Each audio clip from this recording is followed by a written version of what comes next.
Como el siguiente participante, el compañero Jaime Pastor, profesor universitario y miembro de Izquierda Anticapitalista en el Estado español.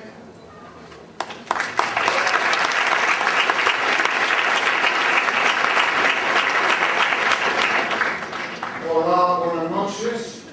Ante todo, decir, como han dicho todos mis compañeros y compañeras, que es un honor, es un privilegio estar aquí. Evidentemente no dudamos ni un segundo cuando recibimos la invitación para asistir a este primer Festival Mundial de la Digna Rabia, ¿no? Y además creemos que se ha convocado en el momento más oportuno y más necesario. Igual que en enero de 94 el Ejército Zapatista de Liberación Nacional inició ese largo movimiento contra la globalización neoliberal, creemos que hoy este primer Festival Mundial de la Digna Rabia está o puede ser el inicio de esa nueva ola de lucha, de resistencia y de construcción también de alternativas en un momento en el que precisamente estamos asistiendo a esa crisis estructural, sistémica, global, y en el que, por lo menos, aunque no tengamos la fuerza para imponer esas alternativas, sí sabemos que se están abriendo los ojos a mucha gente del mundo de que el neoliberalismo no es una alternativa, sino al contrario, es el camino hacia la autodestrucción de la humanidad y del planeta. Por eso,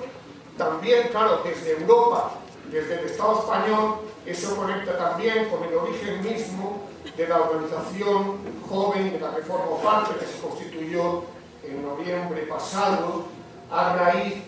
del agotamiento de nuestra experiencia de trabajo en una organización como Izquierda Unida, cuando comprobamos lamentablemente que no pudimos frenar la involución de esta organización hacia su conversión en un partido que contribuye en lo fundamental a la gobernabilidad del sistema capitalista, lo cual excluye evidentemente que podamos seguir manteniendo un trabajo común con sectores críticos que están dentro de esa organización. Cuando elaboramos el primer manifiesto de esta organización,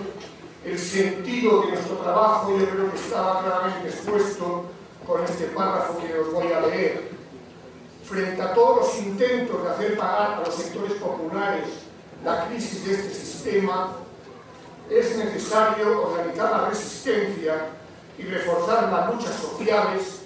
con criterios unitarios y buscando convergencias.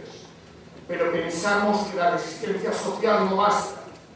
Es necesaria una alternativa política anticapitalista cuya única lealtad esté en las luchas y movimientos sociales, que nunca acepte participar en la gestión del sistema, que sepa escuchar y aprender, que merezca confianza. Esa alternativa no existe y queremos contribuir a construirla. Sabemos que es una tarea arriesgada y difícil, que llevará mucho esfuerzo durante mucho tiempo y que solo llegará a buen puerto si convergen en ella, desde sus propias experiencias, organizaciones e ideas, quienes ahora comparten ya las críticas radicales y las luchas contra este sistema, pero aún no un proyecto político anticapitalista y alternativo.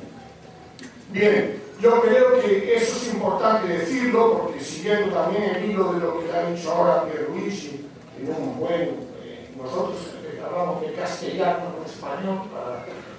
en un buen castellano,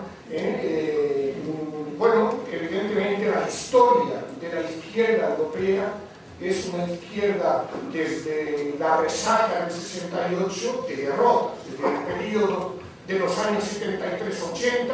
fue un periodo en el que se vio derrotada la Revolución Portuguesa, que hay que recordarla, se vio frustrada la voluntad que teníamos en el Estado español de derrocar la dictadura por la acción del movimiento de masas para abrir un proceso efectivamente transformador, no solo política, sino también socialmente, ¿no? Y se fue imponiendo esa contrarrevolución preventiva, dirigida o asesorada por alguien que murió recientemente, Samuel Huntington, entre otros, ¿no? Con el famoso informe de la Comisión Trilateral sobre la crisis de la gobernabilidad. Pronto supongo que aparecerá un nuevo informe, ya no escrito por Samuel Huntington, ¿no? Sobre esa crisis de gobernanza, porque ahora no habla de gobernabilidad, sino de gobernanza, ¿no? global que se va a dar en estos próximos años. Bien, y desgraciadamente la mayoría de la izquierda se fue adaptando a esa contrarrevolución preventiva, a esa onda larga neoliberal que hemos estado sufriendo, ¿no? Y bueno, en un primer momento el discurso era de que querían ser partido de lucha y de gobierno. Pero lo que se ha comprobado en la práctica, no ya en los años 80, con esa experiencia inicial que fue el gobierno de la Unión Izquierda en Francia, sino luego en los 90 y más recientemente, es como incluso partidos a la izquierda de los llamados centro-izquierda terminan subordinándose a la cultura de la gobernabilidad y a ser partidos de gobierno sin transformación social, por tanto,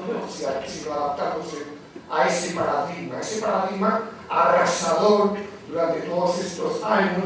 que hemos visto con lo que ha sido la demolición de lo que, de forma idealizada llamaron modelo social europeo. En realidad lo que eran las conquistas sociales que habían logrado los trabajadores después de la Segunda Guerra Mundial,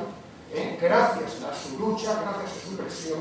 y ante el temor de las clases dominantes de que se pudieran generar también en Europa Occidental situaciones prerevolucionarias. Bien, y lo que estamos viendo, hemos ido viendo desde los años 80, es esa ola privatizadora hecha en el nombre de Europa. Es decir, el nombre del europeísmo era la coartada para imponer esas políticas neoliberales, privatizadoras en los distintos países. Si se estaba contra el Tratado de Maastricht, o antes contra la Acta Única, si se estaba contra el Tratado Constitucional Europeo, se nos acusaba de estar en contra de Europa, cuando era todo lo contrario. Y por eso yo creo que fue fundamental la construcción de ese movimiento antiglobalización también en Europa,